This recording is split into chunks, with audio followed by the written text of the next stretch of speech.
জাহাঙ্গীরনগর বিশ্ববিদ্যালয়ে ফের ছাত্রী হেনস্থার অভিযোগে মধ্যরাতে মশাল ও বিক্ষোভ মিছিল করেছেন নারী শিক্ষার্থীরা। এদিকে পৃথক তিনটি ঘটনায় তিনজনকে আটক করেছে পুলিশ। আজ রাত ৯টা ২০ বিশ্ববিদ্যালয়ের নিরাপত্তা দপ্তর থেকে তাদের আটক করা হয়। শিক্ষার্থীরা জানান, আজ বিকেলে ক্যাম্পাসের ইসলামনগর এলাকায় এক নারী শিক্ষার্থী হেনস্থার শিকার হন। পরে প্রক্টর অফিসে যাওয়ার পর আন্দোলনকারীরা আরও দুজনকে দেখতে পান। সেখানে ক্যাম্পাসের এক কর্মচারীকে বাজেভাবে ভিডিও করার ঘটনাও ঘটে।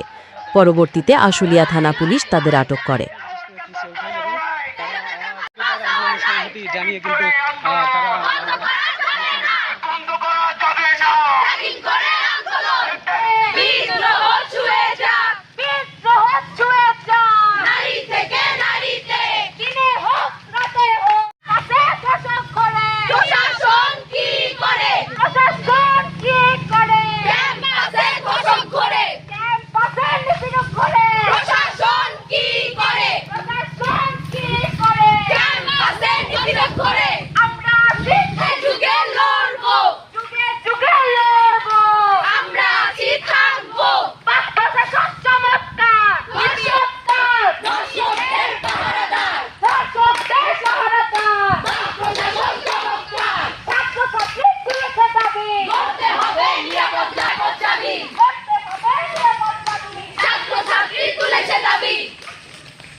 অবরোধ করেছিল, সেই অবরোধ শেষে যারা হলে ফেরার কথা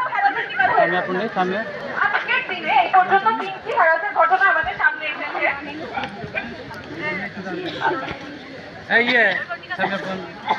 এখন পর্যন্ত 3টি হ্যারাসের ঘটনা আমাদের সামনে এসেছে। ইসলামনগর গেটে একজন আমাদের বিক্ষোভ মিছিল নামিয়েছি, কারণ আপনারা দেখেছেন আজকে আমাদের আন্দোলন ছিল। আমরা আন্দোলন শেষ করতে না করতেই আমরা খবর পাই আমাদের ইসলামনগর গেটে ক্যাম্পাসের ভিতরে দুইজন বোনকে হ্যারাস করা হয়েছে, যে এখানে তাদেরকে নানা অকথ্য ভাষায় গালিগালাজ করা হয়েছে। আপনারা প্লিজ নিজেরা খোঁজ নিয়ে নেবেন, ওই ভাষা আমি আর মুখে আনতে চাচ্ছি না। আমরা সেখানে গেলাম, এই লোকটাকে নিয়ে আমরা প্রক্টর অফিসে গেলাম এবং যে দেখি ওখানে অলরেডি খুব সম্ভবত আমি যদি ভুল না করে দুইজন ডিফারেন্ট হ্যারাসমেন্টের কেসে স্টিল প্রক্টর অফিসে ছিল। আমরা 3জনকে নিয়ে যাই, সেখানে নিয়ে আমরা শিক্ষার্থীরা যখন প্রতিবাদ মুখর হয়ে উঠি, সেখানে আমাদের বটের আরেকজন দোকানের কর্মচারী আমাদেরই একজন নারী শিক্ষার্থীর খুব বাজে অঙ্গভঙ্গিতে ভিডিও করার চেষ্টা করেন এবং যখন তাকে চার্জ করা হয়, আপনি কে, আপনি তো সাংবাদিক না, আপনি কেন লাইভ করছেন, সে বলছে 10 মিনিট পরে ডিলিট করে দিবে।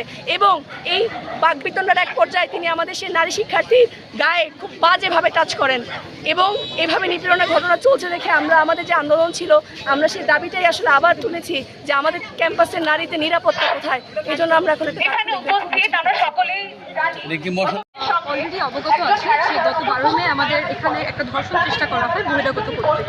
তো তার মুভমেন্ট আমরা শেষ করতে পারিনি, তার বিচার কার্য এখনো হয়নি, অর্থাৎ বিচার 100 ঘন্টা পার হয়ে গিয়েছে। আমরা তার কোনো বিচার কার্য কোনো নমুনা দেখতে পারি না।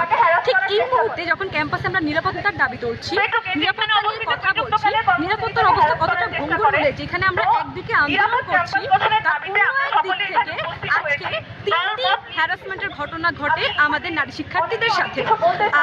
সেই ঘটনার থেকেই আমরা তাৎক্ষণিক মিছিল হওয়ার জন্য সবাই সমবেত হই এবং আমরা ভিসি প্রবেশে আমাদের প্রশাসনকে জানাই এবং তারা গিয়ে যারা এই স্ল্যাট শেমিং, যারা এই ধরনের হ্যারাসমেন্ট করেছে তাদেরকে আটকে রেখে হাবিজাবি অনেক কিছু আমাদের সামনে করার চেষ্টা করে। কিন্তু আমরা আসলে দেখি সেই 12 মে ধর্ষণ চেষ্টা যে করা হয়, সেই রেপিস্টকে এখনো অব্দি ধরা হয়নি। অর্থাৎ এই জায়গায় আমরা এখনো ব্যর্থ, আমাদের প্রশাসন ব্যর্থ, আর প্রক্টরকে আমরা অলরেডি ব্যর্থ ঘোষণা করে দিয়েছি।